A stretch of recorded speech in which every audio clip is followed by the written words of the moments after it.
Hi all, എല്ലാവർക്കും നമസ്കാരം. ഐപ്ലസിന്റെ പുതിയ ഒരു വീഡിയോ ക്ലാസ്സിലേക്ക് എല്ലാവർക്കും സ്വാഗതം. അപ്പോൾ നമ്മുടെ എക്സാം CACB എക്സാമിന്റെ പാറ്റേൺ ഒക്കെ മാറി 100 മാർക്കിനൊക്കെ ആക്കിയ പരീക്ഷ അല്ലെ, സിലബസിലൊക്കെ വ്യത്യാസങ്ങൾ വന്നുകൊണ്ടിരിക്കുന്നു. അപ്പോൾ നമ്മൾ ഇന്ന് ഡിസ്കസ് ചെയ്യുന്നത് അങ്ങനെ ആ ഒരു 100 മാർക്കിലേക്ക് ആക്കിയിട്ട്, അല്ലെങ്കിൽ ആദ്യമായിട്ട് നടത്തിയ 100 മാർക്കിന്റെ പരീക്ഷ അത് സെക്രട്ടറി പരീക്ഷയായിരുന്നു അല്ലെ. Question paper code 6/2025. Okay, 6/2025 question paper കോഡിൽ നടത്തിയ പരീക്ഷയായിരുന്നു, ആദ്യത്തെ സെക്രട്ടറി പരീക്ഷയായിരുന്നു. നമ്മൾ ഇന്ന് ഡിസ്കസ് ചെയ്യുന്നത് അതിലെ ആ പ്രീവിയസ് ആയിട്ട് വന്ന ക്വസ്റ്റ്യൻ പേപ്പറിലെ കോപ്പറേറ്റീവ് ലോ ആക്ട് റൂൾസുമായി ബന്ധപ്പെട്ട കാര്യങ്ങളാണ് നമ്മൾ ഇന്ന് ഇവിടെ ഡിസ്കസ് ചെയ്യാൻ പോകുന്നത്. ഓക്കെ, നിങ്ങൾ കാര്യങ്ങൾ പ്രോപ്പറായിട്ടൊന്ന് മനസ്സിലാക്കുക, ക്വസ്റ്റ്യൻസ് ഒക്കെ ഒന്ന് പരിചിതമാകുക, അവരുടെ ആ ഒരു ചോദ്യത്തിലെ പാറ്റേൺ ഒക്കെ നമുക്കൊന്ന് മനസ്സിലാക്കുക. അപ്പോൾ ഓർത്ത് നോക്കുക, നമ്മൾ ഈ പ്രീവിയസ് ഇയർ ക്വസ്റ്റ്യൻ പേപ്പറുകളൊക്കെ അത്യാവശ്യം നമ്മൾ വർക്കൗട്ട് ചെയ്യേണ്ടി വരും. ഇപ്പോൾ ലേറ്റസ്റ്റ് ആയിട്ട് വരുന്ന പരീക്ഷകളൊക്കെ നമുക്ക് നല്ല രീതിയിൽ തന്നെ മനസ്സിലാക്കി പോകണം. ക്വസ്റ്റ്യൻസുകൾ ആ പാറ്റേൺ എന്താണ്, ഏത് രീതിയിലാണ് ഇവരുടെ ചോദ്യം എന്ന് നമുക്ക് മനസ്സിലാക്കി വേണം പോകാൻ. നമുക്ക് പറയാം, ആക്ട് ലോ എന്ന് പറഞ്ഞാൽ ഒരുപാട് കാര്യങ്ങൾ പഠിക്കുകയാണ്. 110 സെക്ഷനും 290 റൂളും അല്ലേ, മല പോലെ കണക്കാണ് പഠിക്കുന്നത്. പക്ഷെ അതിനകത്ത് എല്ലാം ഒന്നും പഠിക്കണം, പ്രധാനപ്പെട്ട കാര്യങ്ങൾ നമ്മൾ ഇതെല്ലാം ഒന്ന് മനസ്സിലാക്കി പോയാൽ മതി. ഒരിക്കലും ആ ഒരു 110 സെക്ഷനും 201 റൂളും ഒന്നും ഒരു മനുഷ്യനെ കൊണ്ട് കാണാതെ പഠനമൊന്നും നടക്കത്തില്ല, പറ്റുമോ? ഒരിക്കലും ഇല്ല. നമ്മൾ അത് പ്രോപ്പറായിട്ട് അതിനകത്ത് പറഞ്ഞിട്ടുള്ള കാര്യങ്ങൾ ഒന്ന് മനസ്സിലാക്കുക കേട്ടോ. 110 സെക്ഷൻസ് ഉണ്ട് കേൾക്കുമ്പോൾ തന്നെ, പിന്നെ അപ്പഴേ കിടക്കുക 201 റൂള്. ഇത് കേൾക്കുമ്പോൾ തന്നെ നമുക്ക് അതിൻ്റെ അങ്കലാപ്പാണ്, ഈ ഇത്രയും കാര്യങ്ങൾ പഠിക്കാനുള്ളത്. പക്ഷെ പ്രോപ്പറായിട്ട് പഠിക്കുകയാണെങ്കിൽ ഇതിൽ നിന്നുള്ള ആ ഒരു മാർക്ക് കംപ്ലീറ്റ് ആയിട്ട് നമുക്ക് ഇനി കിട്ടും. കാരണം ഇതൊരിക്കലും ഔട്ട് ഓഫ് സിലബസ് ചോദ്യങ്ങളില്ല. ഇപ്പൊ കോർപ്പറേഷനും ബാങ്കിങ്ങും ഒക്കെ നമ്മൾ എത്ര കണ്ട് പഠിച്ചിട്ട് പോലും 1-2 ചോദ്യങ്ങളൊക്കെ നമ്മൾ ഒരിക്കലും കേൾക്കാത്ത ചോദ്യങ്ങൾ വരാം അല്ലേ. കാരണം നമുക്ക് കേട്ടിട്ടില്ലാത്ത, ചിലപ്പോൾ ലേറ്റസ്റ്റ് ആയിട്ട് നമ്മൾ പോലും ശ്രദ്ധിക്കാത്ത കാര്യങ്ങളൊക്കെ വരാം. പക്ഷെ ഇതിന് അങ്ങനെ ഒരു സംഭവമില്ല. ഇതിന് എന്ന് പറഞ്ഞാൽ ആ ഒരു എന്താ പറയുക, ആ ഒരു നിയമങ്ങളിൽ നിന്നുള്ള ചോദ്യങ്ങൾ മാത്രമേ ഇവിടെ ചോദിക്കുകയുള്ളൂ. ഔട്ട് ഓഫ് സിലബസ് ക്വസ്റ്റ്യൻസ് ഇല്ല. അപ്പൊ നമുക്ക് നോക്കാം, ഈ ഒരു പരീക്ഷാ പേപ്പറിൽ അവർ ആക്ട് റൂൾസിന്റെ ഭാഗത്ത് നിന്ന് ചോദിച്ചിട്ടുള്ള കാര്യങ്ങൾ നമുക്കൊന്ന് നോക്കാം, മനസ്സിലാക്കാം. എല്ലാവരും പ്രോപ്പറായിട്ടൊന്ന് മനസ്സിലാക്കുക, ആ ക്വസ്റ്റിന്റെ പാറ്റേൺ ഒക്കെ ഒന്ന് മനസ്സിലാക്കിയാൽ മതി. ഒരിക്കലും ഞാൻ പറഞ്ഞില്ല, നിങ്ങൾ ഈ ഒരു സബ്ജക്റ്റിന് മാത്രം കാണാതെ പഠിക്കരുത്. ഒരു കോർപ്പറേഷൻ ഒക്കെ ആണെങ്കിൽ അതിന് കാണാൻ പഠിച്ചാൽ വലിയ സീനൊന്നുമില്ല, അങ്ങോട്ടും അല്ലെ പഠിച്ചങ്ങ് പോവാം. പക്ഷെ ഇതങ്ങനെ നമുക്ക് കാണാപ്പാടം പഠനം നടക്കത്തില്ല. കാരണം അത് ചോദിക്കുന്നത് എന്താണ് ചോദ്യകർത്താവ് ഉദ്ദേശിക്കുന്നത്, അതിനനുസൃതമായിട്ട് വേണം നമ്മൾ ഇവിടെ ഉത്തരം എഴുതാൻ. അപ്പൊ അന്ന് ഇവിടെ വന്നൊരു ക്വസ്റ്റ്യൻ, ഒന്നാമത്തെ question, which of the following shall not be the area of operation of a PACS. Question നോക്കി, നല്ലൊരു ചോദ്യം തന്നെയാണ് അല്ലെ, നല്ലൊരു ക്വസ്റ്റ്യൻ തന്നെയാണ്. അവർ പറയുന്നുണ്ട്, ഒരു പാക്സിന്റെ പ്രവർത്തന പരിധി അല്ലാത്തത് ഏതെന്നാണ് ചോദ്യം. 4 option: village, taluk, panchayat, municipality. ഇതില് ഒരു പാക്സിന്റെ പ്രവർത്തന പരിധി അല്ലാത്തത് ഏത്? നമ്മളോട് ചോദിക്കുകയാണ് പ്രവർത്തന പരിധി ഏത് എന്നല്ല ചോദ്യം. പ്രവർത്തന പരിധി ഏതെന്നാണ് ചില കുട്ടികൾക്ക് എളുപ്പമാകും. പക്ഷെ ഇവിടെ നമ്മൾ മനസ്സിലാക്കണം, നമ്മൾ ഒരു സമയത്ത് തന്നെ കൺഫ്യൂഷൻ ആകുന്ന ഒരു ക്വസ്റ്റ്യൻ ആണ്. അപ്പൊ ഈ 4 ഓപ്ഷനിൽ 3 ഒരു പാക്സിന്റെ പ്രവർത്തന പരിധിയാ. ഒന്ന് ഒരു പാക്സിന്റെ, ഈ 4-ൽ 1 അതിന്റെ പ്രവർത്തന പരിധി അല്ല എന്ന് ഓർത്ത് വെച്ചേക്കും. അപ്പൊ ഇങ്ങനെ ഒരു ക്വസ്റ്റ്യൻ നമ്മൾ അപ്രോച്ച് ചെയ്യുമ്പോൾ ആദ്യം നമ്മൾ മനസ്സിലാക്കണം, എന്താണ് പാക്സ് എന്ന് മനസ്സിലാക്കണം. ആകണ്ടേ അല്ലേ? എന്താണ് പാക്സ് എന്താണെന്ന് ആദ്യം നമ്മൾ മനസ്സിലാക്കണം. അതിനുശേഷമേ നമുക്ക് അതിന്റെ എന്താണ് അവരുടെ പ്രവർത്തനം എങ്ങനെയാണ്, പ്രവർത്തന പരിധി എന്താണ്, പ്രധാന ബിസിനസ് എന്താണെന്നൊക്കെ മനസ്സിലാക്കണം. അപ്പൊ പാക്സിനെ കുറിച്ച് നമുക്ക് ആദ്യം തന്നെ മനസ്സിലാക്കണം. പാക്സിനെ കുറിച്ച് ഡിഫൈൻ ചെയ്യുന്നുണ്ട് അല്ലെ, ആ ഡെഫിനേഷൻ തന്നെയാണ് ഇതിന്റെ പ്രവർത്തന പരിധിയും പറയുന്നത്. പാക്സിനെ കുറിച്ച് ഡിഫൈൻ ചെയ്യുന്നുണ്ട് സെക്ഷൻ 2OAA ആണോ, സെക്ഷൻ 2OAA എന്ന് ഓർത്ത് വെച്ചേക്കട്ടോ. ഇവിടെയാണ് പാക്സിനെ കുറിച്ച് പ്രോപ്പറായിട്ട് ഡിഫൈൻ ചെയ്യുന്നത്. പാക്സ് പറയാ പ്രാഥമിക കാർഷിക വായ്പാ സംഘങ്ങൾ, പ്രാഥമിക തലത്തിൽ വർക്ക് ചെയ്യുന്ന കൃഷിക്ക് ലോൺ കൊടുക്കുന്ന സംഘങ്ങൾ എന്നതാണ് പാക്സ് എന്നതുകൊണ്ട് അർത്ഥമാക്കുന്നത്. ഓക്കെ, പ്രാഥമിക കാർഷിക വായ്പ സംഘം.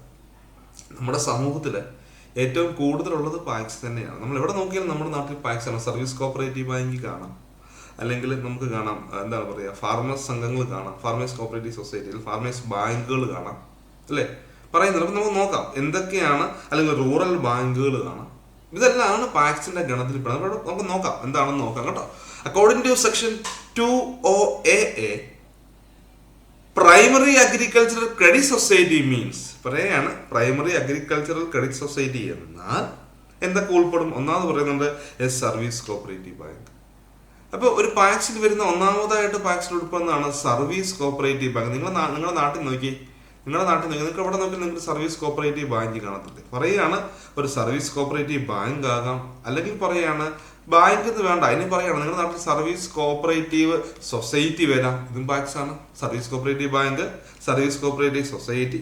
പിന്നെ നമ്മൾ കാണുന്നല്ലേ ഫാർമേഴ്സ് സർവീസ് കോപ്പറേറ്റീവ് ബാങ്ക് അല്ലേ, ഫാർമേഴ്സ് സർവീസ് കോപ്പറേറ്റീവ് ബാങ്ക് കാണാം. പിന്നെ പറയാൻ കാണുന്നത് എന്താണ്, അല്ലെങ്കിൽ ഒരു റൂറൽ ബാങ്ക്. ഓക്കെ, ഈ 4 എണ്ണത്തിനെയാണ് പാക്സ് എന്ന ഗണത്തിൽ പെടുന്നത്. പണ്ട് ചോദിച്ചത് ഈ താഴെ പറയുന്നതിൽ പാക്സ് അല്ലാത്തത് എന്നൊരു ചോദ്യം വന്നിട്ടുണ്ട്. ഇവിടെ വന്ന ചോദ്യം എന്താണ്, പാക്സിന്റെ പ്രവർത്തന പരിധിയിൽ പെടാത്തത് എന്നത് പാക്സ് മനസ്സിലാക്കണം. നിങ്ങൾ ഇത്രയും പഠിച്ചാൽ വരെ ഒരു സർവീസ് കോപ്പറേറ്റീവ് ബാങ്ക് പാക്സ് ആണ്, സർവീസ് കോപ്പറേറ്റീവ് സൊസൈറ്റി പാക്സ് ആണ്, farmers service cooperative bank PACS ആണ്, റൂറൽ ബാങ്ക് പാക്സ് ആണ്. ഇങ്ങനെ 4 എണ്ണമാണ് പാക്സിന്റെ ഗണത്തിൽ പെടുന്നത്. പിന്നെ പറയുന്നത് ഇതാണ് ഇതിന്റെ പ്രവർത്തന പരിധി. ഞാൻ ഇവിടെ നമ്മുടെ നാട്ടിൽ നോക്കിയാൽ നമ്മൾ ആദ്യം കാണുന്ന പാക്സിനെ ആയിരിക്കും അല്ലെ. പിന്നെ അതുകൊണ്ട് തന്നെ ഇവര് പറയുന്നുണ്ട്, എന്താണ് പറയുന്നത്, and having it's area of operation, ഇതിന്റെ പ്രവർത്തന പരിധി എവിടെ വരെ കൺഫൈൻ ടു എ വില്ലേജ് പറയുന്നുണ്ട്, പഞ്ചായത്ത് ഓർ മുനിസിപ്പാലിറ്റി. ക്ലിയർ ആകുന്നുണ്ടോ? പാക്സ് എന്ന് പറഞ്ഞാൽ എന്താണ്, സർവീസ് കോപ്പറേറ്റീവ് ബാങ്ക് ആകാം, സർവീസ് കോപ്പറേറ്റീവ് സൊസൈറ്റി ആകാം, ഫാർമേഴ്സ് സർവീസ് കോപ്പറേറ്റീവ് ബാങ്ക് ആകാം, റൂറൽ ബാങ്ക് ആകാം. ഇതിന്റെ പ്രവർത്തന പരിധി എന്ന് പറയുന്നത് confined to a village, a panchayat or a municipality എന്ന് ഓർത്ത് വെച്ചേക്കുക.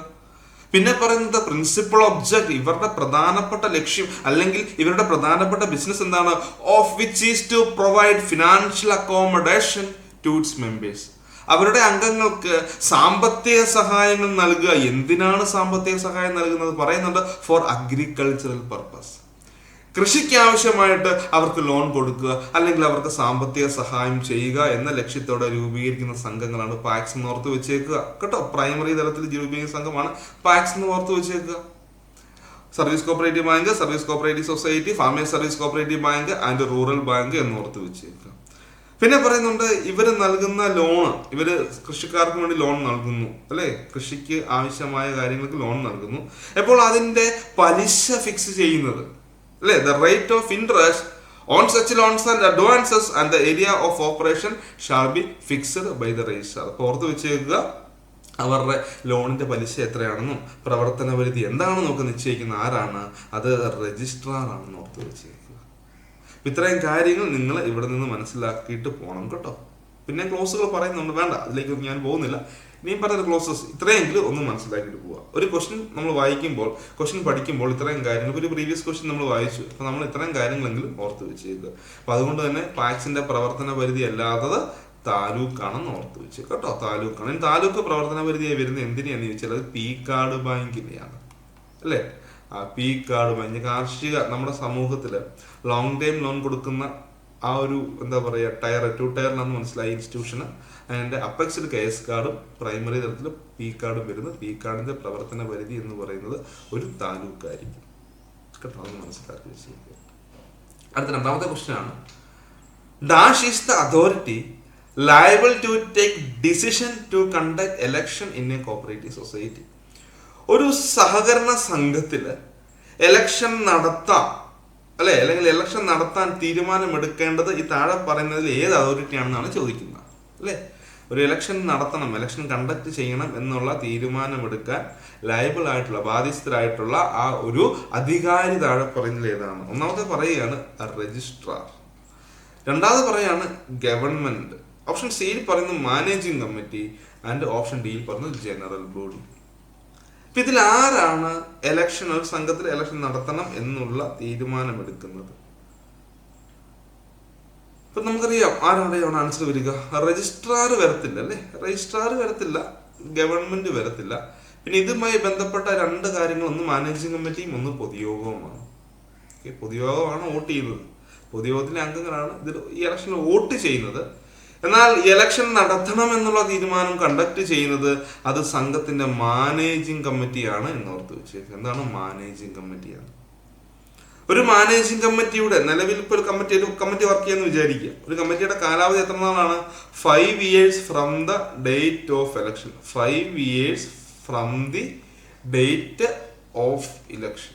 5 years from the date of election. ഇലക്ഷന്റെ അന്ന് മുതൽ 5 വർഷത്തേക്കായിരിക്കും ഒരു മാനേജിംഗ് കമ്മിറ്റിയുടെ കാലാവധി. അപ്പോൾ ഒരു കമ്മിറ്റി അവരുടെ കാലാവധി കഴിയുന്നതിന് 60 ദിവസം മുൻപെങ്കിലും ഒരു കമ്മിറ്റി മീറ്റിംഗ് വിളിച്ചു ചേർത്ത് റെസൊല്യൂഷനൊക്കെ പാസ്സാക്കണം. ഇലക്ഷൻ എന്ന് നടത്തണം, ഏത് ദിവസം, ഏത് സമയം, ഏത് സ്ഥലത്ത് എന്നൊക്കെ പറഞ്ഞ് റെസൊല്യൂഷനൊക്കെ പാസ്സാക്കണം നമ്മൾ പഠിച്ചിട്ടുണ്ട്. അപ്പം ഇവിടെ പ്രധാനപ്പെട്ട കാര്യം ഇത്രയേ ഉള്ളൂ. നിങ്ങൾ ഇത്ര മനസ്സിലാക്കിയാൽ മതി. ആരാണ് ഒരു തീരുമാനം എടുക്കുന്നത്, ഇലക്ഷൻ നടത്തണം എന്നുള്ള തീരുമാനം എടുക്കുന്ന ആരാന്ന് ചോദിച്ചാൽ അത് സംഘത്തിന്റെ മാനേജിങ് കമ്മിറ്റിയാണെന്ന് ഓർത്ത് വെച്ചേക്കുക. സംഘത്തിന്റെ മാനേജിങ് കമ്മിറ്റിയാണ് ആ ഒരു തീരുമാനം കൈക്കൊള്ളുന്നത്. Managing committee is the authority liable to take decision to conduct election in a cooperative society. കേട്ടോ, പുറത്ത് വെച്ചേക്കുക. ഇലക്ഷനുമായി ബന്ധപ്പെട്ട സെക്ഷൻ ഏതാണെന്ന് ചോദിച്ചാൽ 28 ആണ് കേട്ടോ. Appointment of committee.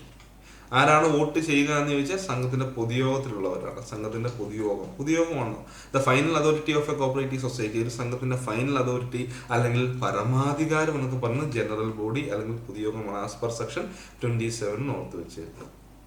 ഇതൊരു നല്ല ക്വസ്റ്റ്യൻ ആയിരുന്നു കേട്ടോ. നല്ലൊരു ചോദ്യമാണ്. നമ്മളത് മനസ്സിലാക്കുന്ന നല്ല ക്വസ്റ്റ്യൻ ആണ്. എനിക്ക് തോന്നുന്നു പരീക്ഷയിലെ ഏറ്റവും നല്ല ക്വസ്റ്റ്യനുകൾ ഒന്ന് ഇതായിരുന്നു. പറയാണ്, dash shall serve a demand notice to the defaulter immediately before the attachment of immovable property.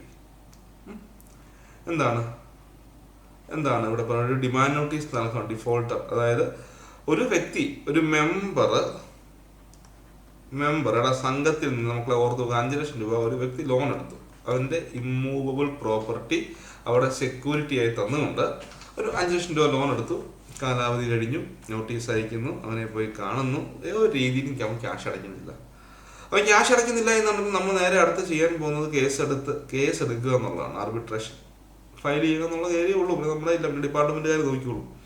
അപ്പോൾ അങ്ങനെ കേസ് എടുത്തു കഴിഞ്ഞാൽ അവസാനം നമുക്ക് അവരത് അറ്റാച്ച് ചെയ്ത് തരും, അല്ലേ? നമുക്ക് അറ്റാച്ച് ചെയ്ത് തരും, ജപ്തി ചെയ്തിട്ട് അറ്റാച്ച് ചെയ്തിരും ഓർത്ത് വെച്ചേക്കുക. അപ്പൊ അങ്ങനെ അറ്റാച്ച് ചെയ്യുന്നതിന് തൊട്ട് മുൻപായിട്ട് immediately before the attachment of immovable property, ഒരു വ്യക്തിയുടെ ഇമ്മൂവൽ പ്രോപ്പർട്ടി നമ്മൾ അറ്റാച്ച് ചെയ്യുന്നതിന് തൊട്ട് മുൻപായിട്ട് എന്ത് ചെയ്യും? നമ്മളൊരു നോട്ടീസ് നൽകും ആ കുടിശ്ശികക്കാരൻ. Defaulter means കുടിശ്ശികക്കാരൻ. ഈ ലോൺ എടുത്ത വ്യക്തി, ആ മെമ്പറിന് ഒരു നോട്ടീസ് നൽകും. ആ നോട്ടീസ് നൽകുന്നത് ആരാണെന്നാണ് ചോദ്യം. ഓപ്ഷൻ എയിൽ പറയുന്നു ഡിഗ്രി ഹോൾഡർ, ഓപ്ഷൻ ബിയിൽ പറയുന്നു ആർബിട്രേഷൻ കോടതി, ഓപ്ഷൻ സിയിൽ പറയുന്നു സിവിൽ കോടതി, ആൻഡ് ഓപ്ഷൻ ഡിയിൽ പറയുന്നു സെയിൽ ഓഫീസർ. ആരാണ് ഇവിടെ ചെയ്തു തരുന്നത്? ഇതൊരു practical point of view question, നല്ല ക്വസ്റ്റ്യൻ ആണ്. ഓർത്ത് വെച്ചേക്ക്, അത് സെയിൽ ഓഫീസർ ആണ് എന്ന് ഓർത്ത് വെച്ചേക്ക് കേട്ടോ. ആരാണ്? സെയിൽ ഓഫീസറാണ് ആ ഒരു നോട്ടീസ് കൊടുക്കുന്നത്. ഓക്കെ, നല്ല ക്വസ്റ്റ്യൻ ആണ്. ഒന്ന് മനസ്സിലാക്കിയിട്ട് പോവുക. അപ്പൊ ആ ഒരു ഏരിയാസ്, അറ്റാച്ച്മെന്റ് ഒക്കെ ബന്ധപ്പെട്ട കാര്യങ്ങളൊക്കെ ഒന്ന് മനസ്സിലാക്കിയിട്ടും പോകണം കേട്ടോ. നമ്മുടെ ഡീറ്റെയിൽഡ് ആയിട്ട് ക്ലാസ്സസ് നമ്മുടെ ആപ്പിലുണ്ട്, അത് കണ്ടാൽ നിങ്ങൾക്ക് മനസ്സിലാവും. So we are going to the next question, that Dash shall sign in the application for registration of a cooperative society on behalf of another society. ഇത് ഒരു practical point of view question ആണ്. അതായത് നമുക്കറിയാം, ഒരു സംഘം register ചെയ്യാൻ വേണ്ടി ഒരു സൊസൈറ്റിയും കൂടെ മെമ്പറായിട്ട് വിചാരിക്കുക. സൊസൈറ്റിയും കൂടെ, ഫോർ എക്സാമ്പിൾ നമ്മളെല്ലാവരും കൂടെ ABC എന്ന് പറയുന്ന ഒരു സംഘം രൂപീകരിക്കാൻ വേണ്ടി ആഗ്രഹിക്കുന്നു, അല്ലെ? ABC എന്ന് പറയുന്ന ഒരു സംഘം രൂപീകരിക്കാൻ ആഗ്രഹിക്കുന്നു.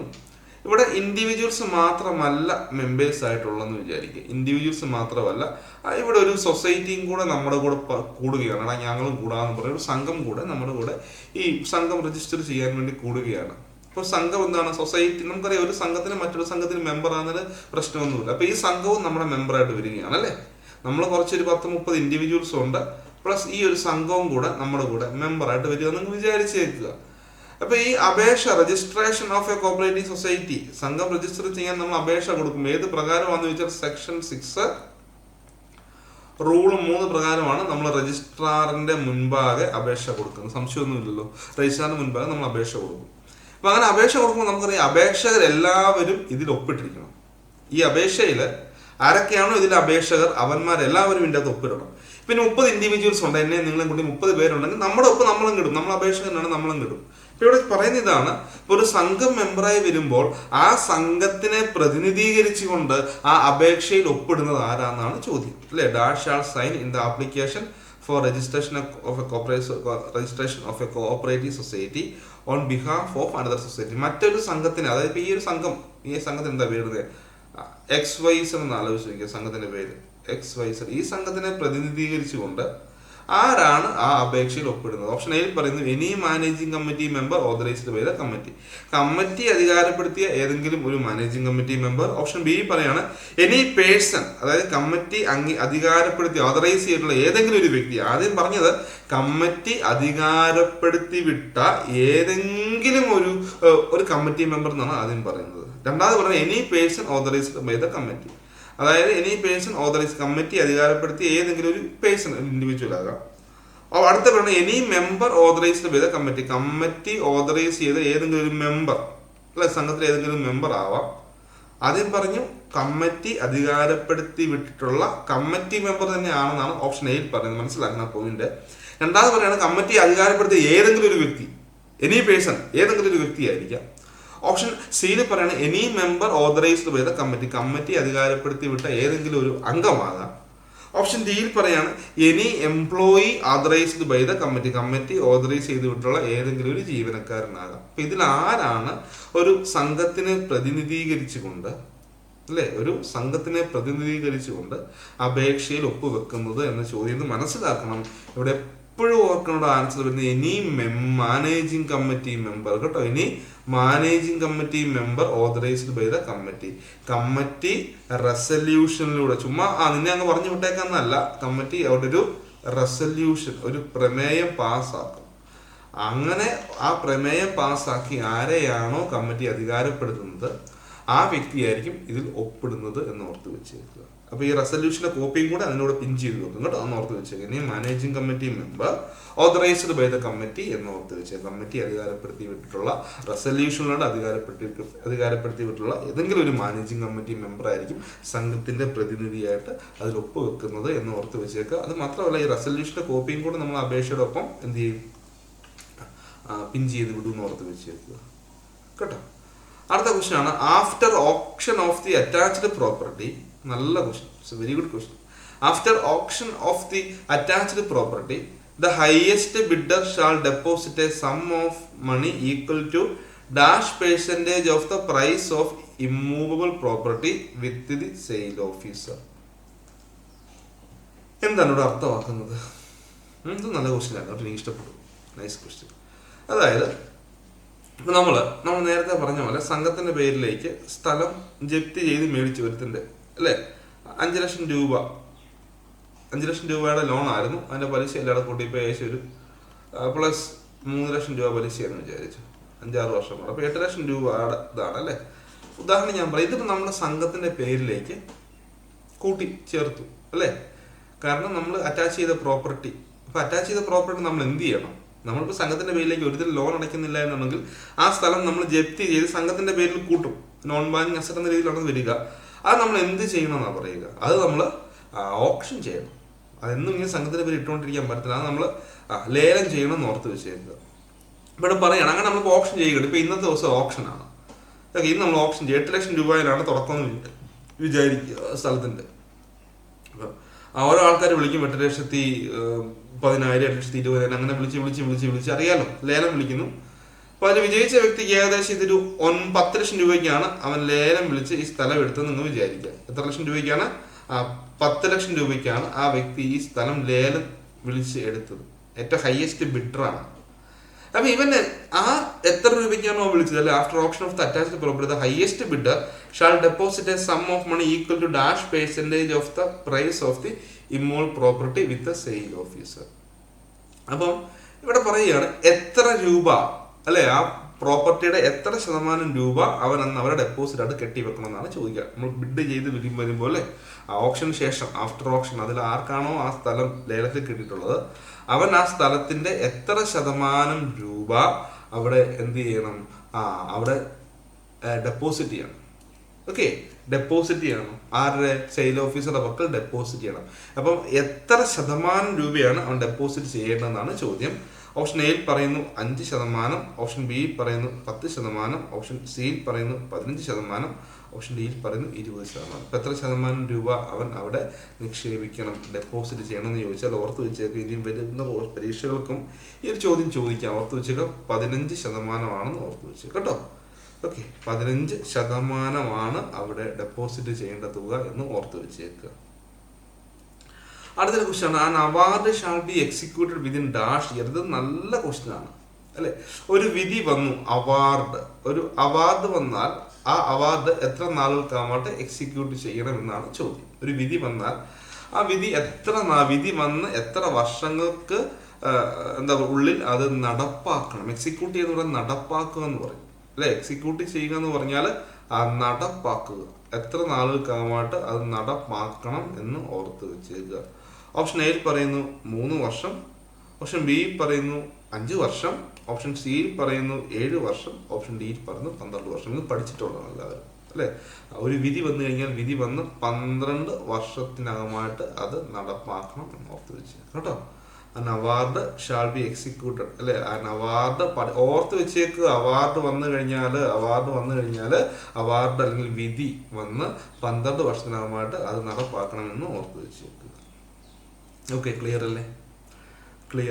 സിമ്പിൾ ക്വസ്റ്റ്യൻ ആണ്, അതും വളരെ സിമ്പിളായിട്ട് വന്ന ക്വസ്റ്റ്യൻ തന്നെയായിരുന്നു അത്.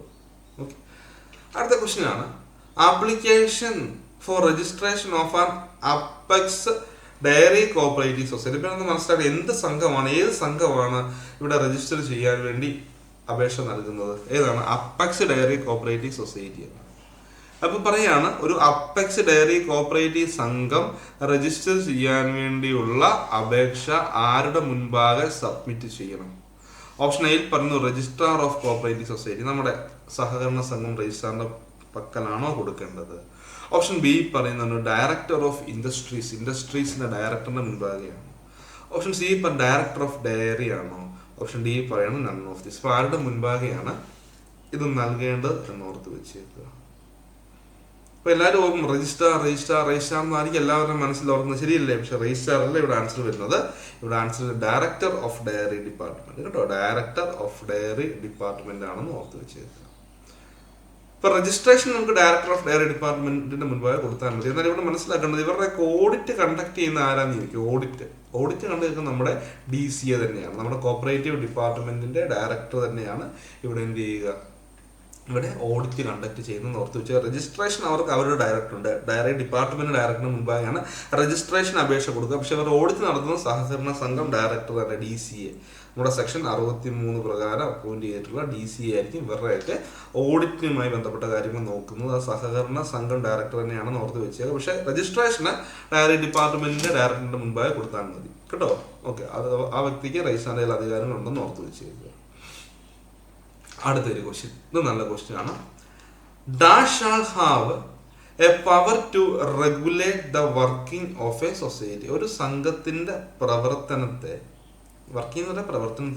റെഗുലേറ്റ് ചെയ്യാനുള്ള അധികാരം ആർക്കാണ്? ഓപ്ഷൻ എയിൽ പറഞ്ഞു രജിസ്ട്രാർ, ഓപ്ഷൻ ബിയിൽ പറഞ്ഞു വിജിലൻസ് ഓഫീസർ, ഓപ്ഷൻ സിയിൽ പറഞ്ഞു ഗവൺമെന്റ്, ആൻഡ് ഓപ്ഷൻ ഡിയിൽ പറഞ്ഞു ബോത്ത് A and C. ഇപ്പൊ അത് നല്ല ക്വസ്റ്റ്യൻ ആണ്. നമ്മൾ ഓൾറെഡി പറയുന്നുണ്ട് സഹകരണ സംഘം അല്ലേ, എന്താണ് ഒരു സഹകരണ സംഘത്തിന്റെ രജിസ്ട്രേഷന് ശേഷം സഹകരണ സംഘം ഒരു കോർപ്പറേറ്റ് ബോഡിയായി മാറുകയാണ്, ഒരു ആർട്ടിഫിഷ്യൽ പേഴ്സണായി മാറുകയാണ്. പഠിപ്പിക്കുന്നുണ്ട്, ആദ്യത്തെ ഭാഗങ്ങളിൽ പഠിപ്പിക്കുന്നതാണ്. സഹകരണ സംഘം രജിസ്റ്റർ ചെയ്യുന്നതോടെ ആ ഒരു സഹകരണ സംഘം എന്തായി മാറുകയാണ്, ഒരു കോർപ്പറേറ്റ് ബോഡി ഓഫ് കോർപ്പറേറ്റ് അല്ലെങ്കിൽ കോർപ്പറേറ്റ് ബോഡി അല്ലെ, ബോഡി ഓഫ് കോർപ്പറേറ്റ് ആയി മാറുകയാണ്. അവർക്ക് സ്വന്തമായിട്ട് എന്ത് ചെയ്യും, കോൺട്രാക്റ്റിൽ ഏർപ്പെടാം. സഹകരണ സംഘത്തിനാണ് ഞാൻ പറയുന്നത്, സംഘത്തിന് സ്വന്തമായിട്ട് കോൺട്രാക്റ്റിൽ ഏർപ്പെടാം. അതുപോലെ തന്നെ വസ്തുക്കൾ, അസറ്റുകൾ, പ്രോപ്പർട്ടീസ് ഒക്കെ കൈവശം വെക്കാം, കേസ് കൊടുക്കാം, സംഘത്തിനെതിരെ ഒരു കേസ് വന്നാൽ ആ കേസ് ഡിഫെൻഡ് ചെയ്യാം. അങ്ങനെ കുറെ അധികാരങ്ങളുണ്ട്. എന്നിരുന്നാലും അവിടെ പറയുന്നുണ്ട് പ്രൊവൈഡഡ് ദാറ്റ് എന്താണ്, the registrar and government shall have the power to regulate the working of a society. രജിസ്ട്രാറിനും ഗവൺമെന്റിനും എന്തിനുള്ള അധികാരമുണ്ട്, സംഘത്തിന്റെ പ്രവർത്തനങ്ങളിൽ ഒരു മേൽനോട്ടം വഹിക്കാനുള്ള അധികാരമുണ്ട് എന്ന് ഓർത്ത് വെച്ചേക്കുക കേട്ടോ. Registrar and government shall have the power to regulate the working of a society എന്ന് ഓർത്ത് വെച്ചേക്കുക. ഓക്കെ, അടുത്ത നല്ലൊരു ക്വസ്റ്റ്യൻ ആണ്. നല്ല നല്ല ക്വസ്റ്റ്യൻസ്, നല്ല സൂപ്പർ ക്വസ്റ്റ്യൻസുകളാണ് ഇവിടെ ഇൻക്ലൂഡ് ചെയ്തിട്ടുള്ളത്. Affiliation with state cooperative union shall be for a period of dash from the date of affiliation. അതായത് നമ്മളൊരു സംസ്ഥാന സഹകരണ യൂണിയനിലേക്ക് നമ്മൾ അഫിലിയേറ്റ് ചെയ്യുകയാണെങ്കിൽ അല്ലെ, അതിന്റെ കാലാവധി എത്ര നാളത്തേക്കാണ്? ഓപ്ഷൻ എയിൽ ഇത് പറയുന്നു എത്രയാണ്, 3 years അല്ലെ, 3 വർഷത്തേക്കുള്ളതെന്ന് ഓപ്ഷൻ എയിൽ പറയുന്നു. ഓപ്ഷൻ ബിയിൽ പറയുകയാണ് 2 വർഷത്തേക്ക്. ഓപ്ഷൻ സിയിൽ പറയുകയാണ് 1 വർഷം. ഓപ്ഷൻ ഡിയിൽ പറയുകയാണെങ്കിൽ നമ്മൾ ഒരു തവണ അഫിലിയേറ്റ് ചെയ്ത് കഴിഞ്ഞാൽ അത് പെർമനന്റ് ആണ്, ആജീവനാന്ത കാലത്തേക്കാണ് അവിടെ ഒരു അഫിലിയേഷൻ വരിക എന്നാണ് ഓപ്ഷൻ ഡിയിൽ പറയുന്നത്. ആൻസർ ഏതാണ് വരിക? ഏതാണ് ആൻസർ വരിക? ആൻസർ വരുന്നതിന് മുൻപായിട്ട് ഇത് ഏത് സെക്ഷനിലാണ് ഇതിനെക്കുറിച്ച് പറയുന്നത് എന്ന് അറിയാമോ നിങ്ങൾക്ക്? ഇത് പ്രതിപാദിക്കുന്നത് സെക്ഷൻ 90-ലാണ് കേട്ടോ. സെക്ഷൻ 90-ലാണ് ഇത് പ്രതിപാദിക്കുന്നത്. നമ്മുടെ ക്ലാസ്സുകളൊക്കെ ഒരുപാട് തവണ പറഞ്ഞിട്ടുണ്ട്. അപ്പോൾ സെക്ഷൻ 89 പ്രകാരമാണ് സംസ്ഥാന സഹകരണ യൂണിയനെ കോൺസ്റ്റിറ്റ്യൂട്ട് ചെയ്യുന്നത്. ഗവൺമെന്റാണ് കോൺസ്റ്റിറ്റ്യൂട്ട് ചെയ്യുക. ഇനി ഇവിടെ സെക്ഷൻ 90 പറയുകയാണ് cooperative society to affiliate to state cooperative union. ഇവിടെ പറയുന്നുണ്ട് every cooperative society in the state, നമ്മുടെ സംസ്ഥാനത്തെ എല്ലാ സഹകരണ സംഘങ്ങളും എന്ത് ചെയ്യണം? Within a period of 6 months from the registration, രജിസ്റ്റർ ചെയ്ത് 6 മാസത്തിനകമായിട്ട് എന്ത് ചെയ്യണം? നമ്മൾ പറയുന്നുണ്ട് സംസ്ഥാന സഹകരണ യൂണിയനിലേക്ക് അഫിലിയേറ്റ് ചെയ്യണം. ഓക്കെ, അപ്പൊ ഇവിടെ സെക്ഷൻ 90-ലെ സബ്സെക്ഷൻ 2-ലാണ് ഈ കാര്യം പറയുക. The affiliation under subsection 1 shall be in force for a period of 1 year from the date of affiliation. നമ്മൾ അഫിലിയേറ്റ് ചെയ്ത് കഴിഞ്ഞാൽ 1 വർഷത്തേക്കായിരിക്കും ഇതിന്റെ കാലാവധി, 1 വർഷം. അതിനുശേഷം എന്ത് ചെയ്യണം? അതിനുശേഷം പറയുന്നുണ്ട്, അതിനുശേഷം നമ്മൾ പുതുക്കണം, റിന്യൂ ചെയ്യണം എന്ന് ഓർത്ത് വെച്ചേക്കുക. ഓരോ വർഷം കഴിയും തോറും നമ്മൾ അവിടെ റിന്യൂ ചെയ്യണം എന്ന് ഓർത്ത് വെച്ചേക്കുക കേട്ടോ. അന്ന് ഓർത്ത് വെച്ചേക്കുക. ഇപ്പൊ നമ്മൾ ഷെയർ ക്യാപിറ്റലിന്റെ അടിസ്ഥാനത്തിലാണ് നമ്മളവിടെ അഫിലിയേഷൻ ഫീസ് നൽകുന്നതെന്ന് ഓർത്ത് വെച്ചേക്കുക. ഇവിടെ ഏറ്റവും പ്രധാനപ്പെട്ട കാര്യം നമ്മൾ മനസ്സിലാക്കേണ്ടത്, ഇവിടെ ആൻസർ വരുന്ന 1 വർഷമാണ് കേട്ടോ. ഇവിടെ ഏറ്റവും പ്രധാനപ്പെട്ടായിട്ട് നിങ്ങൾ മനസ്സിലാക്കുന്ന മറ്റൊരു കാര്യമുണ്ട്. നമ്മൾ ഏതെങ്കിലും കാരണവശാൽ ഇവിടെ റിന്യൂ ചെയ്യാതെ ഇരിക്കുകയോ, അല്ലെ, സംഘം രജിസ്റ്റർ ചെയ്ത് 6 മാസത്തിനകമായിട്ട് റിന്യൂ ചെയ്യാതെ ഇരിക്കുകയോ, അല്ലെങ്കിൽ റിന്യൂ ചെയ്ത് പക്ഷെ എന്ത് ചെയ്യുന്നില്ല, ക്ഷമിക്കണം, ഓർത്ത് വെച്ചേക്കുക, ഏതെങ്കിലും കാരണവശാൽ നമ്മൾ അഫിലിയേറ്റ് ചെയ്യാതിരിക്കുകയോ അല്ലെങ്കിൽ അഫിലിയേറ്റ് ചെയ്തതിനു ശേഷം റിന്യൂ ചെയ്യാതിരിക്കുകയോ, രണ്ടും സെയിം തന്നെയാണ്. അതായത് ഇപ്പം ഞാൻ ഈ വർഷം അഫിലിയേറ്റ് ചെയ്തു, അടുത്ത വർഷം ഞാൻ റിന്യൂ ചെയ്തില്ല, ആ സെയിമിനും ഒറ്റ കണ്ടീഷൻ തന്നെയാണ് പറഞ്ഞത് കേട്ടോ. ഒന്നെങ്കിൽ അഫിലിയേറ്റ് ചെയ്യാതിരിക്കുകയോ, അല്ലെങ്കിൽ അഫിലിയേറ്റ് ചെയ്തു, അല്ലെങ്കിൽ എന്നിട്ട് എന്ത് ചെയ്യുകയാണ്? ഓരോ വർഷം കഴിയും തോറും അത് റിന്യൂ ചെയ്യാതിരിക്കുകയോ, ഒറ്റ വർഷത്തേക്കാണ് അതിന്റെ വാലിഡിറ്റി. അങ്ങനെ ചെയ്യുകയാണെങ്കിൽ സംഘത്തിന് എന്താണ് സംഭവിക്കുക എന്ന് ചോദ്യമുണ്ട്. ഓർത്ത് വെച്ചേക്കുക, സംഘത്തിന് എന്താണ്? പ്രിവിലേജ് കിട്ടത്തില്ല കേട്ടോ. നമ്മളിവിടെ ചാപ്റ്റർ 5-ല് ഓർത്ത് വെക്കുക, KCS ആക്ടിലെ ചാപ്റ്റർ 5 പ്രകാരം കുറച്ച് പ്രിവിലേജസിനെ കുറിച്ച് പറയുന്നുണ്ട്. ആ പ്രിവിലേജസ് ഒന്നും സംഘത്തിന് ലഭിക്കില്ല എപ്പോൾ നമ്മൾ അഫിലിയേറ്റ് ചെയ്യാതിരിക്കുകയോ അല്ലെങ്കിൽ അഫിലിയേറ്റ് ചെയ്തതിനു ശേഷം പുതുക്കാതിരിക്കുകയോ ചെയ്തു കഴിഞ്ഞാൽ ഇവിടെ പ്രിവിലേജ് ലഭിക്കില്ല എന്ന് ഓർത്ത് വെച്ചേക്ക്. അത് ഒരു തവണ ക്വസ്റ്റ്യൻ ആയിട്ട് വന്നിട്ടുള്ളതാണ് കേട്ടോ. ഒരു തവണ അത് ചോദ്യമായിട്ട് വന്നിട്ടുള്ളതാണ്. എന്താണ് അവിടുത്തെ പോരായ്മ എന്ന് ചോദിച്ചാൽ നമുക്ക് അവിടെ എന്ത് കിട്ടില്ല? ആ പ്രിവിലേജ് കിട്ടത്തില്ല. നമ്മൾ ചാപ്റ്റർ 5-ൽ പഠിക്കുന്നുണ്ട് പ്രിവിലേജസിനെ കുറിച്ച്. ഫസ്റ്റ് ചാർജ്, ഗഹാന്, സെറ്റ് ഓഫ്, സാലറി, അങ്ങനെ കുറച്ചധികം പ്രിവിലേജിനെ കുറിച്ച് പഠിക്കുന്നുണ്ട്. അടുത്ത ക്വസ്റ്റ്യൻ ആണ്, all appointments in the society shall be made by. സംഘത്തിലെ അപ്പോയിന്റ്മെന്റ്സുകൾ ആരാണ് നടത്തുന്നത്? ഓപ്ഷൻ എയിൽ പറയുന്നു cooperative service examination board, option ബിയിൽ പറയുന്നു ഗവൺമെന്റ്, ഓപ്ഷൻ സിയിൽ പറയുന്നു രജിസ്ട്രാർ, ആൻഡ് ഓപ്ഷൻ ഡിയിൽ പറയുന്നു മാനേജിംഗ് കമ്മിറ്റി. എല്ലാവർക്കും അറിയാം ഗവൺമെന്റും വരില്ല, രജിസ്ട്രാറും വരില്ല. എല്ലാവരുടെ കൺഫ്യൂഷൻ CSEB ആണോ അതോ മാനേജിംഗ് കമ്മിറ്റി ആണോ എന്നാണ് സംശയം. ഒരു സംശയം വേണ്ട, അത് മാനേജിംഗ് കമ്മിറ്റിയാണ്. CSEB പരീക്ഷ നടത്തി കൊടുക്കാറുണ്ടെന്നേ ഉള്ളൂ. അവിടെ അപ്പോയിന്റിംഗ് അതോറിറ്റി എന്ന് പറയുന്നത് സംഘത്തിന്റെ മാനേജിംഗ് കമ്മിറ്റിയാണെന്ന് ഓർത്ത് വെച്ച് കേട്ടോ. സംഘത്തിന്റെ മാനേജിംഗ് കമ്മിറ്റിയാണ് അവിടുത്തെ അപ്പോയിന്റിംഗ് അതോറിറ്റി എന്ന് ഓർത്ത് വെച്ച്, മാനേജിംഗ് കമ്മിറ്റി കേട്ടോ. ഓക്കെ, അപ്പോൾ ഇത്രയും ക്വസ്റ്റ്യൻസ് ആണ് നമ്മൾ ഈ ഒരു ക്ലാസ്സിൽ നമ്മൾ ഡിസ്കസ് ചെയ്തത്. പിന്നെ നമുക്കറിയാം പഠനം നല്ല രീതിയിൽ പഠിക്കണം. സത്യം പറയാൻ അത് തന്നെയാണ്. കാരണം വിജയിച്ച് വന്ന കുട്ടികൾക്ക് അത്യാവശ്യം നല്ല രീതിയിൽ പഠിച്ചിട്ട് തന്നെയാണ് ഇവർ വിജയിച്ചത്. കാരണം കോമ്പറ്റീഷൻ കൂടുതലാണ്. പിന്നെ ഇനി നമുക്ക് കൂടുതൽ ചാൻസസ് ഉണ്ട്. കാരണം പുതിയ നോട്ടിഫിക്കേഷൻ, ക്ലറിക്കൽ നോട്ടിഫിക്കേഷൻ പ്രകാരം ക്ലർക്കിന് തന്നെ 3 പരീക്ഷ വരുന്നുണ്ട്. സോ നമുക്ക് എവിടെയെങ്കിലുമൊക്കെ ഇപ്പോൾ തന്നെ ഒന്ന് പഠിച്ച് തുടങ്ങുകയാണെങ്കിൽ ഏറ്റവും പ്രധാനപ്പെട്ട കാര്യം നമ്മൾ കഷ്ടപ്പെടാൻ തയ്യാറാകുക, നമ്മൾ കഷ്ടപ്പെട്ട് പഠിക്കുക എന്നുള്ളതാണ്. അപ്പം നിങ്ങളിങ്ങനെ കഷ്ടപ്പെട്ട് പഠിക്കുമ്പോൾ നിങ്ങൾക്ക് ഒരുപാട് കൺഫ്യൂഷൻസ് വരും. എന്തൊക്കെയാണ് പഠിക്കുന്നത്, എങ്ങനെ പഠിക്കണം, ഇത് നമ്മൾ നോക്കുമ്പോൾ ഒരുപാടുണ്ട് പഠിക്കാൻ അല്ലേ. ചവറ് പോലെ അല്ലെ കടല് പോലെ കിടക്കുകയാണ് പഠിക്കുന്നത്. അതിൽ നിന്നും നമുക്ക് ആവശ്യമുള്ളത് മാത്രം പഠിച്ചാൽ മതി. ശരിയല്ല, ആവശ്യമുള്ളത് പഠിച്ചാൽ മതി. അപ്പോൾ ആവശ്യമുള്ളത് എന്താണ്, എന്തൊക്കെയാണ് പഠിക്കേണ്ടത്, എങ്ങനെ പഠിക്കണം എന്നുള്ള ഡൗട്ട്സ് ഒക്കെ നിങ്ങളിൽ ഉണ്ടാവും. നമ്മൾ ഇവിടെ I+ എന്ത് ചെയ്യുകയാണ്, ഇവിടെ കോഴ്സ് ഓഫർ ചെയ്യുന്നുണ്ട്. നമ്മുടെ കോഴ്സ് എന്ന് പറയാൻ റെക്കോർഡർ ക്ലാസ്സുകൾ, നമ്മൾ കംപ്ലീറ്റ് സിലബസ് ഉണ്ടല്ലോ, ആ സിലബസ് ഫുള്ള് റെക്കോർഡ് ചെയ്ത ക്ലാസ്സസ്, ലൈവ് ക്ലാസ്സസ്, അതോടൊപ്പം തന്നെ എന്താണ് നിങ്ങൾക്ക് മെന്ററിന്റെ സഹായമുണ്ട്. ഒരുപാട് പരീക്ഷകൾ എഴുതി നിങ്ങൾക്ക് എന്ത് ചെയ്യാം, പരിശീലിക്കാം അല്ലേ. ക്രിസ്പായിട്ടുള്ള നോട്ട്സുകളെല്ലാമാണ് നമ്മളൊരു എന്താ പറയുക, ഒരു ഹൈ പാക്കേജ് ആയിട്ടാണ് നമുക്ക് അല്ലേ ഒരു വിദ്യാർത്ഥിക്ക് ആവശ്യമായിട്ടുള്ള എല്ലാ കാര്യങ്ങളും നമ്മൾ നൽകുന്നത്. റെക്കോർഡർ ക്ലാസ്സസ്, ലൈവ് ക്ലാസ്സസ് അല്ലേ? അതോടൊപ്പം തന്നെ ഞാൻ ക്വസ്റ്റ്യൻസുകൾ ചെയ്ത് പഠിക്കാം. പ്രോപ്പറായിട്ടുള്ള സ്റ്റഡി മെറ്റീരിയൽസ് എല്ലാം നിങ്ങൾക്ക് അവൈലബിൾ ആണ്. ഓക്കെ, വളരെ ചുരുങ്ങിയ ഫീസിൽ കേട്ടോ, വളരെ ചുരുങ്ങിയ ഫീസിലാണ് നമ്മളിവിടെ കോഴ്സസ് ഓഫർ ചെയ്യുന്നത്. അപ്പോൾ എല്ലാവരും നമ്മളുമായിട്ട് ജോയിൻ ചെയ്യുക, നമ്മുടെ ടീമിനോടൊപ്പം നിങ്ങൾ ജോയിൻ ചെയ്യുക. നമുക്ക് എന്ത് ചെയ്യാം, നമുക്ക് വളരെ പെട്ടെന്ന് തന്നെ അടുത്ത പരീക്ഷ തന്നെ നമുക്ക് വിജയിച്ച് മുൻപോട്ട് പോകാം കേട്ടോ. അപ്പോൾ എല്ലാവരും ഐപ്ലസിനൊപ്പം ജോയിൻ ചെയ്യുക. വളരെ ചുരുങ്ങിയ ചിലവ്, എന്താ പറയുക, വളരെ ചുരുങ്ങിയ ഒരു ഫീസിലാണ് ഇവിടെ കോഴ്സസ് നമ്മൾ ഓഫർ ചെയ്യുന്നത്. അതാണ് നമ്മുടെ മറ്റൊരു പ്രത്യേകത. വളരെ കുറഞ്ഞ ഒരു ഫീസിൽ നല്ല രീതിയിലുള്ള ക്ലാസ്സസ് ആണ് ഇവിടെ, ഐപ്ലസ് ക്വാളിറ്റി ക്ലാസ്സസ് ആണ് ഇവിടെ പ്രൊവൈഡ് ചെയ്യുന്നത്. അപ്പോൾ എല്ലാവരും നമ്മളെ ടീമോട് ജോയിൻ ചെയ്യുക. അപ്പോൾ എല്ലാവർക്കും വിജയാശംസകൾ. Okay, thank you.